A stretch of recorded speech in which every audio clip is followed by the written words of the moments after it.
रामाला पुढे करून हे जे रावण राज्य चालवत आहेत, राम मंदिरामध्ये एवढी मोठी चोरी झालेली आहे. त्यांच्याच नेते स्वर्गीय अटल बिहारी वाजपेयी काय म्हणून गेले कि जिस मंदिर में चोरी होती है उस मंदिर में कुत्ते अगर ना भूके तो समझ लेना कि चोरी करने वाला कुत्ते को पहचानता है. अयोध्येतील राम मंदिराच्या दानपेटीतील गैरव्यवहाराच्या निषेधार्थ महाड येथील चौदार तळे परिसरातील श्रीराम मंदिरासमोर शिवसेना ठाकरे गटाच्या वतीने रामरक्षा पठण व महाआरती आंदोलन करण्यात आले.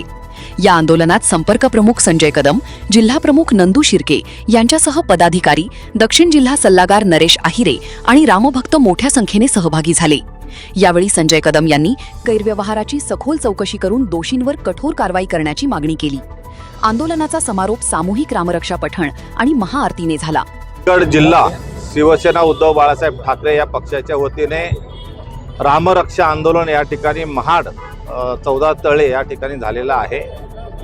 आणि ह्या रामरक्षा आंदोलन जे आहे हे आपल्या सगळ्यांना माहिती आहे की रामाच्या दानपेटीत झालेली चोरी आणि ही चोरी जी आहे या चोरीचा जो पैसा आहे हे अनेक राज्यांमधले राज्य पाडण्यासाठी, त्या राज्यातील खासदार आमदार खरेदी करण्यासाठी हा पैसा वापरला जातो.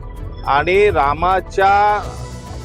रामाला पुढे करून हे जे रावण राज्य चालवत आहेत, ह्या रावण राज्याच्या विरोधामध्ये शिवसेना उद्धव बाळासाहेब ठाकरेचा ह्या महाराष्ट्रातील प्रत्येक शिवसैनिक हा रस्त्यावरती उतरलेला आहे. आणि हे आंदोलन जे आहे हे प्रत्येक घरापर्यंत घेऊन जाण्याची तयारी आता सुरू झालेली आहे.